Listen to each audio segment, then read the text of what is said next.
A Melodia das Sombras. Prólogo. A Nota de Londres, 1722. O cheiro do Tâmisa era um miasma fétido de água salobra, excrementos e fuligem, uma mistura que impregnava a pele e a alma de quem habitava Londres.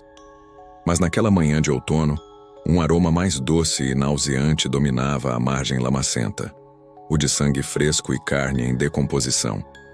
Ela foi encontrada por um varredor de ruas, seu corpo disposto com uma precisão macabra que contrastava com a sujeira ao redor. Lady Eleanor Vance, de 19 anos, desaparecida 3 dias antes.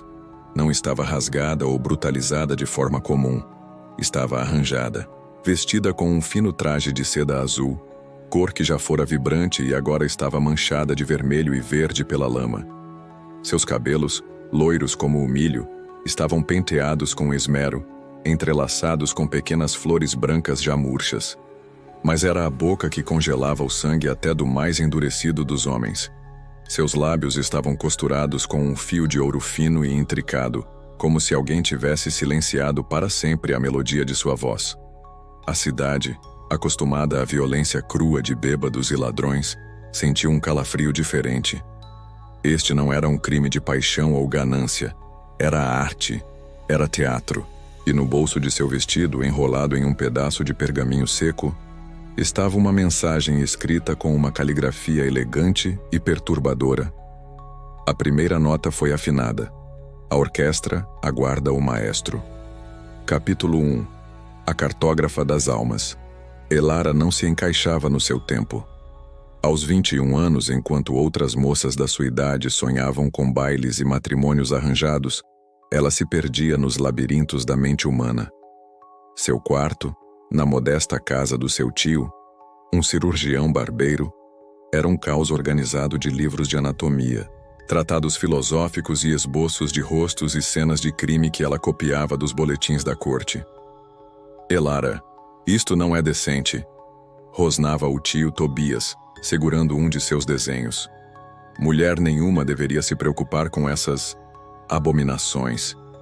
Alguém tem que se preocupar, tio. Ela respondia sem levantar os olhos do caderno onde tentava decifrar a psicologia por trás dos pontos de ouro nos lábios de Lady Eleanor. O Constable Higgins só sabe prender bêbados. Ele não entende que isso aqui é uma linguagem. Elara possuía uma mente cartográfica, mas em vez de mapas de terras, ela traçava mapas de motivações e padrões. Ela via o que outros não viam. A precisão dos pontos, a escolha das flores, miosotes palustres, não me esqueças, o simbolismo do fio de ouro. O assassino não era um monstro irracional. Era um artista, um colecionador, e cada morte era uma obra para ser exibida. Quando a segunda mulher desapareceu, uma costureira chamada Bess, Elara sentiu um frio na espinha. 2 dias depois, Bess foi encontrada em um beco perto de Covent Garden, vestida com retalhos de tecidos caros, formando um vestido irregular e colorido. Seus dedos, hábeis com a agulha, foram quebrados e rearranjados para segurar uma única agulha de costura de prata, e em sua mão, outro pergaminho. A segunda nota, uma agulha na melodia. A orquestra cresce. O pânico começou a se espalhar como um vírus. As mulheres das classes altas trancavam-se em casa.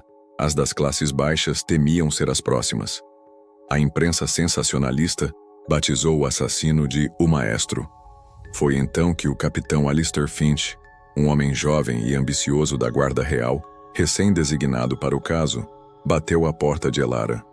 Ele era diferente. Olhos cansados que ainda guardavam um brilho de inteligência e uma frustração evidente com os métodos antiquados de seus superiores. Miss Elara, disse ele segurando o chapéu. Sei que é irregular, inadequado até, mas ouvi falar dos seus insights. Preciso de olhos que vejam o que os meus não conseguem. Elara olhou para ele, seu coração batendo mais rápido, não por medo, mas por empolgação. Finalmente. Ele não vai parar, Capitão Finch. Ela disse, sua voz um sussurro firme. Ele está compondo uma sinfonia, e precisamos decifrar a partitura antes que a música termine. Capítulo 2.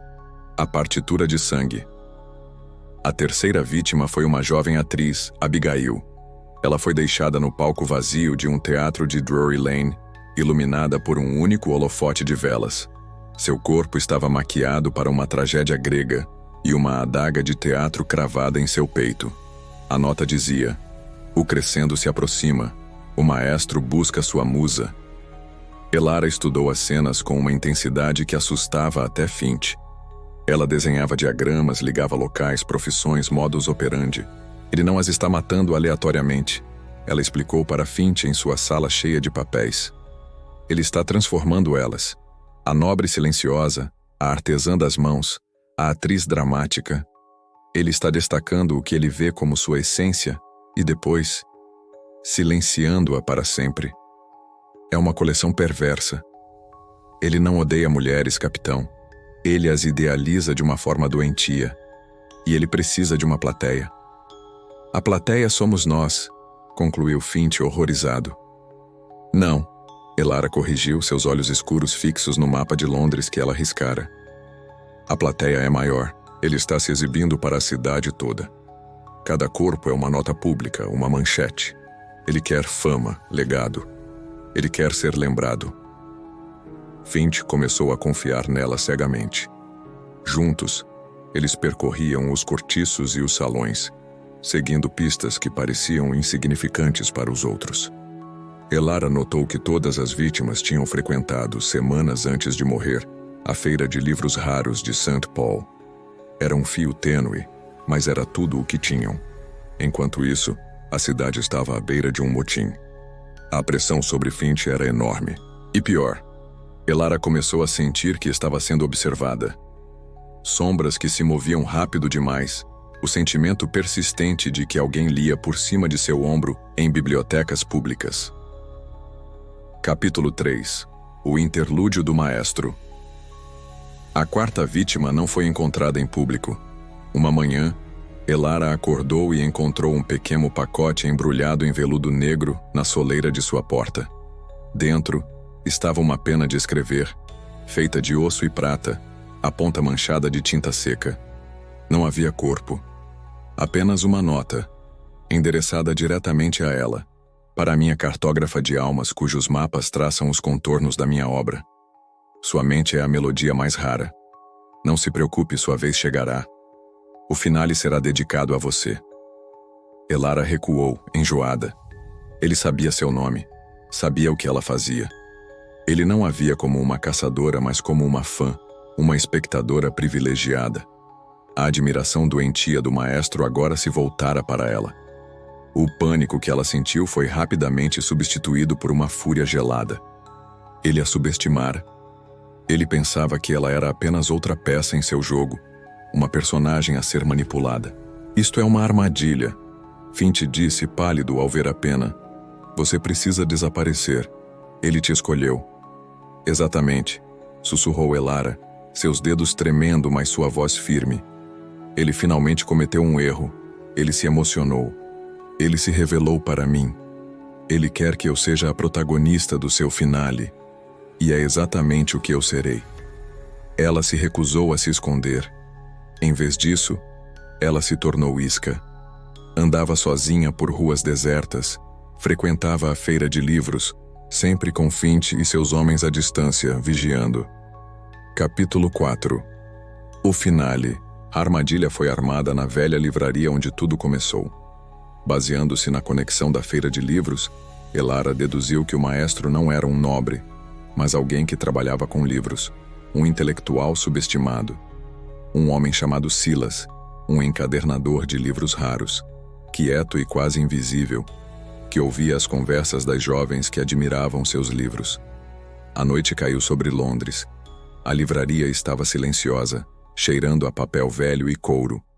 Elara estava sozinha no meio da sala segurando uma vela. Fora, Finch e seus homens estavam escondidos. Ele veio como uma sombra sem fazer um único ruído. Miss Elara. A voz dele era suave, culta, quase hipnótica. Você veio. Sabia que entenderia o convite. Silas emergiu das trevas. Ele não parecia um monstro.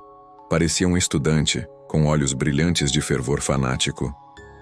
Sua mente, os mapas que você desenha, Ele disse, aproximando-se.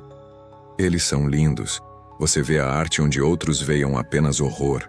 Você é a única digna da minha obra final. Sua obra é uma covardia. Elara cuspiu, mantendo a voz estável. Você não as transforma. Você as reduz a objetos, a notas em uma partitura que só você ouve. Ele sorriu, um gesto triste. A arte exige sacrifício. A beleza precisa ser preservada, congelada no tempo, antes que o mundo a estrague. Como vou preservar você? Ele avançou com uma agulha de encadernação longa e afiada, envolta em fio de ouro. Mas Elara estava preparada. Com um movimento rápido, ela jogou a vela nas cortinas de veludo seco que pegaram fogo instantaneamente. O caos irrompeu. O plano de Finch era entrar, mas o fogo se espalhou mais rápido que o previsto. As chamas iluminaram o rosto de Silas, distorcido pela raiva e por uma certa admiração.